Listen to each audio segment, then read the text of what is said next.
Welcome to another edition of Sticks-n-Stones. I am your host, Brent Elrod, coming to you from the lovely confines here on the patio at the No Shoes Bar and Grill, deep in the heart of the Republic of Texas. And it is a wonderful day outside, kind of what you think of in fall in Texas, not 85 degrees or so, but more like 65 degrees. Gets nice and cool at night. Yeah, I really like that. Some of the trees, beautiful colors that rival the ones up north. It's just short-lived and there's not enough of them. But anyway, I have a great show lined up for you today. I am pairing a Perdomo Habano Bourbon barrel-aged cigar. For those of you on live stream, there it is. Beautiful stick. I am pairing that with Tullibardine 500 Highland single malt Scotch. I think it's going to be a great episode, so right after this we are going to pop the cork, cut the stick, and get to toasting. I want to take a moment to tell you about the wonderful folks over at Pinto Ranch. They are Western wear. They have 2 locations in Houston. They have 1 location in Dallas, and that is where my beautiful toasted palm Stetson comes from. If you go to Sticks-n-Stonez.com, STICKSNSTONEZ.com, they are right there on the front page. Nice banner ad running up and down. Just click there, take you over to them. You can have yourself one of these beautiful toasted palm Stetsons that will look great at the beach or the pool or the cigar lounge, wherever you happen to be. All right, now, the Perdomo Habano Barrel Age. This is the last of my Perdomo series. I know I've kind of been on a Perdomo kick for about the last 4 or 5 weeks. This is the last one, so I hope we're going to really go out with a bang. This particular stick is an Epicure 6x54 on the ring gauge. The filler is a blend of Nicaraguan Condega, aged 4 years, Jalapa, aged 5 years, and Esteli, aged 6 years. It's a mild to medium strength cigar, and it is cloaked in a wonderful Ecuadorian Connecticut wrapper. Now, visually,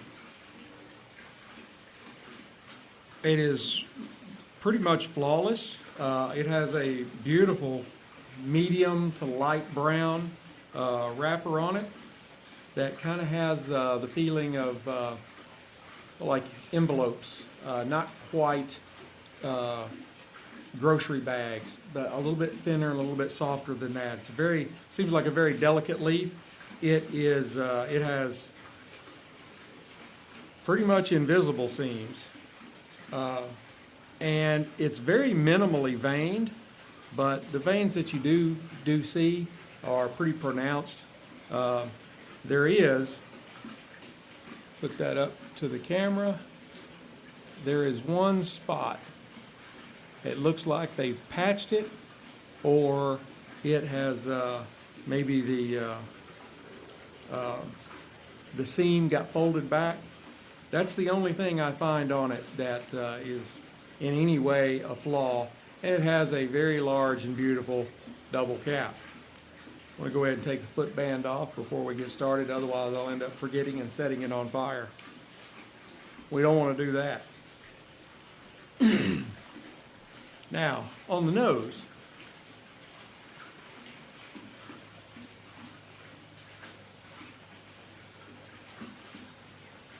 I get kind of a sweetness and some notes of like a really rich, like pipe tobacco, and some raisins,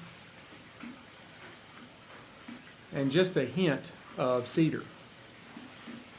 Let's go ahead and give this a cut and test out the cold draw using my C-Car V-Cutter.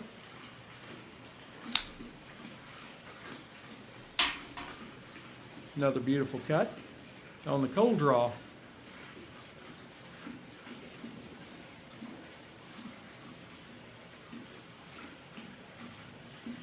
It's got a very gentle, easy draw to it. I don't think it's too easy. We'll see how it goes, but it is very easy.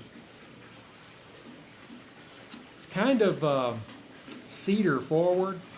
There is a kind of a muskiness to it that, I don't know, it reminds me of like maybe an old wine cellar or maybe a bourbon rickhouse, you know, that old wood.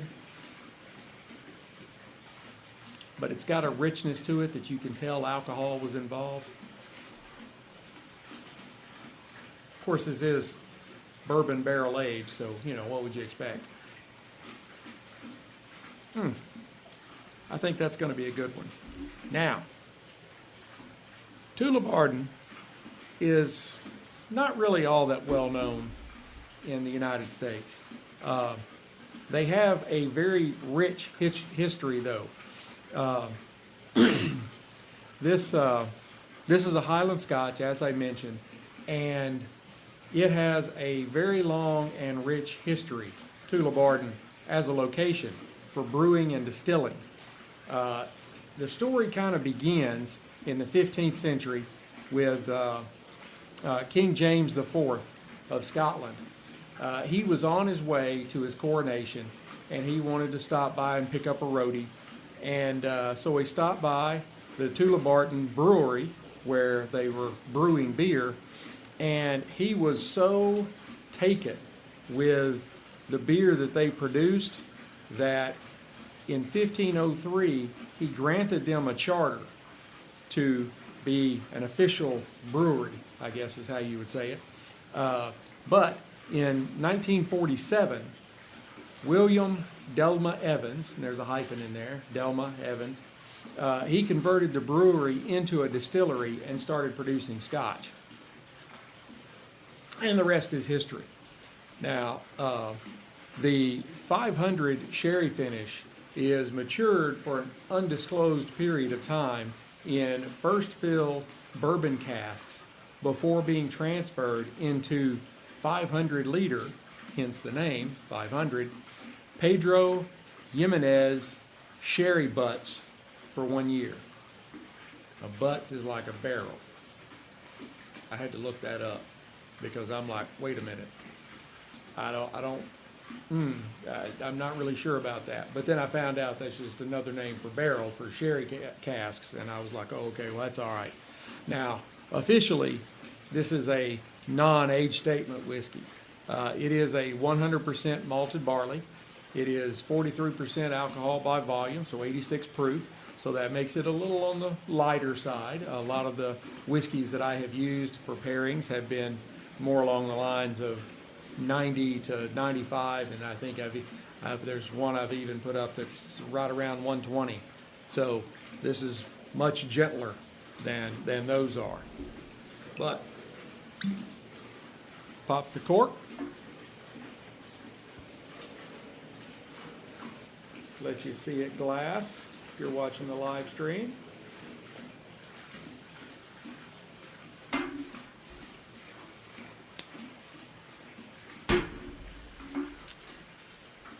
Now, visually, I'll swirl that around a little bit in front of the camera.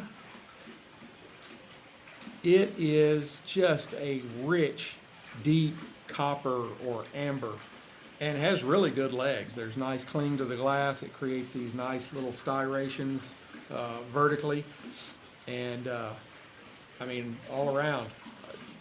You wouldn't know just by looking at it that it's not one of the more top shelf offerings. But I've had this sherry cask several times, and matter of fact, I had it yesterday if you saw my live stream, and it is really, really good. Anyway, let's move on. Now, on the nose. The nose is very gentle. There's absolutely no alcohol burn at all. There's a little bit of tartness, which kind of gives you that little tickle up in your nose, kind of like you're going to sneeze, but no heavy alcohol on the nose at all. You get some nice fruity notes of like green apple, pear, maybe lemons. That might kind of be that little tickle that you get in your nose,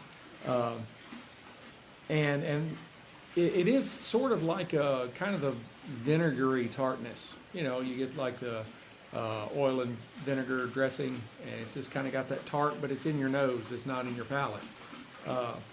I guess that's probably from the sherry cask aging. All right, now on the palate.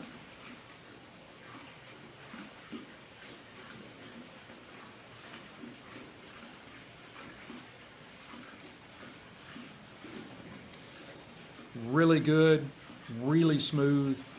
It's kind of syrupy, and it's got a sweetness to it with maybe some pears and some cherries. Could even be a little bit of lemon zest in there. Again, kind of a little bit of tartness. Not much at all, but just a little. Just enough to let you know it's there.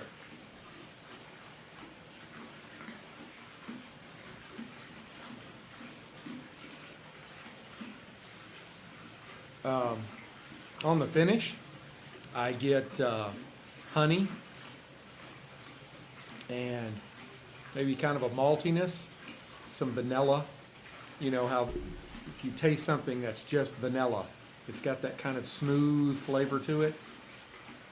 You get that kind of flavor in your mouth after you've swallowed. And then there is just a touch of spice, or maybe even just a tinge of bitterness right after everything has kind of died away.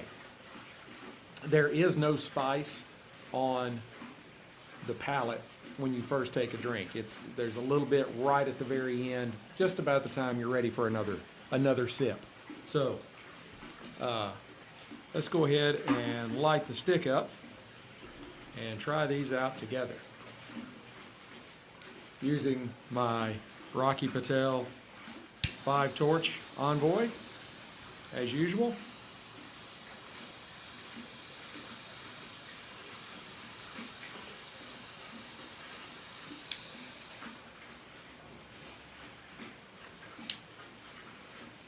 Copious amounts of smoke coming off of this stick.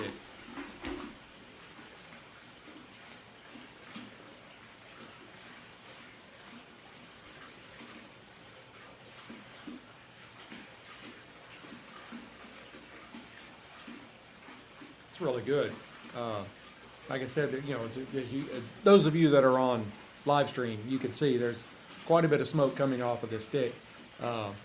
And on the palate, there's kind of a creaminess and maybe a sweet kind of nuttiness.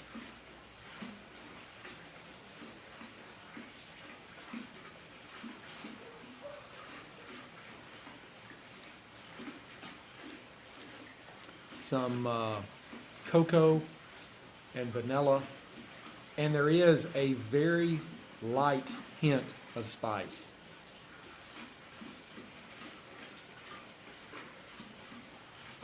Sometimes I really try to enunciate my words. I'm raised in the South, and some folks can't always understand me.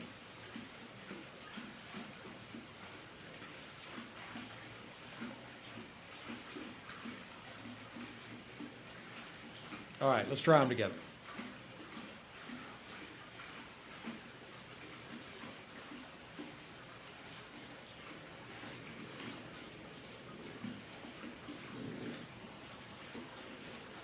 Oh yeah, those go really well together. The kind of the soft fruitiness of the Scotch is blending very well with the creaminess and the vanilla from the stick. I mean, I knew this Scotch would be a pretty good matchup for this stick. You know, like I said, I've had it before, and I really thought that this would be the stick that it would really go well with. It is a very pliable dram. It can fit with a wide range of cigars.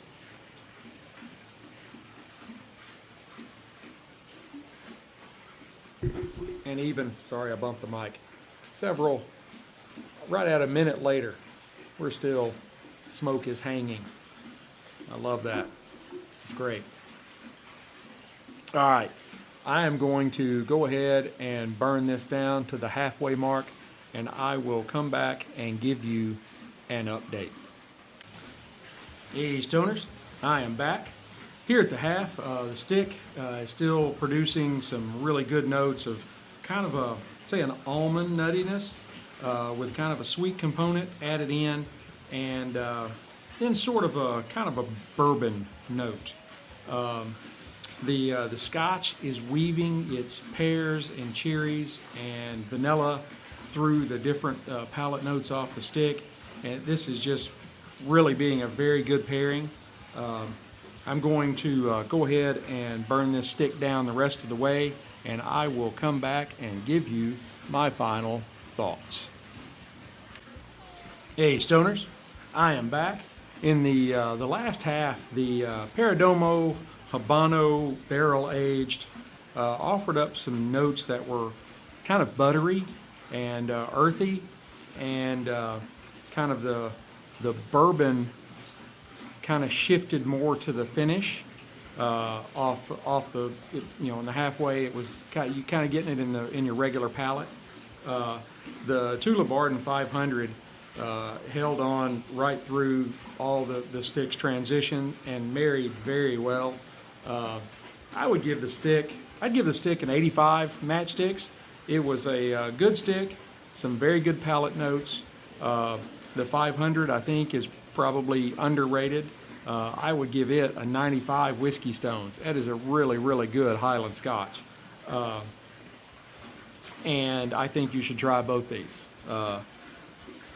This was really, I guess, like I said in the beginning, I am not normally a lighter wrapper kind of guy, but this one was really good. And I try them together, try them separately, try to marry them up with something else. I think you can get a lot out of these two. So I hope you have enjoyed this episode as much as I've enjoyed bringing it to you. Leave me some thoughts, comments below. Love to hear from you. Don't forget to hit like, subscribe, share, notify, ring all the bells, blow all the whistles, all that kind of stuff, so you know when I drop new content. I have some great pairings coming up and some new content coming out. You can find me pretty much everywhere. I'm even on the Amazon shopping app, Sticks-n-Stonez, Sticks-N-Stonez, and you can get to some of the merchandise and stuff that way. But also, you will find it will bring up a link to Amazon Music to get you to the episodes. Because we're on Amazon, Pandora, Spotify, Apple Podcasts, Google Podcasts, iHeartRadio / Spreaker, which the Spreaker carries over to YouTube, so you can, even though you have just a picture up on YouTube, still the audio plays, so you can listen to us on YouTube. We'd love for you to, and leave us some comments and stuff over there. Visit our website, Sticks-n-Stonez.com, all one word, Sticks-n-Stonez.com. And there you can read the blog. I write about whiskey, I write about cigars, I write about sports, I write about stuff. You can probably find something for just about anybody there. And you also find a link to our affiliate partners, our affiliate marketing partners. That's where I get commission off anything that's purchased if you click the link and go to their site. We are doing affiliate marketing for, as I mentioned, Fanatics, Fanatics.com, Carhartt, the workwear, Greg Norman, golf wear, Huck, high performance fishing wear, Pelican, ice chests, and a lot more. And we never want to forget the suppliers of my wonderful Stetson Toasted Palm. I love this cap, cowboy hat, wherever you want to call it. I love it, and I think you'd love it too. Go out there and check them out. Pinto Ranch, it's on the home page when you pull up Sticks-n-Stonez.com. And don't forget that links to the cigar and the spirit will be in the description of the podcast. So you can click that link and go straight to, for the stick, you'll go straight to Cigars International, to the Perdomo Habano barrel-aged stick, and you go to Total Wine, or it'll take you right directly to the Tullibardine 500 page. So you can, while you're listening, you can order them. So go out, buy you some smokes, buy you some scotch. It'll make for a really great day. Always drink responsibly, though. Until we get to be together again, keep your sticks dry, your stones cold, and have a great day.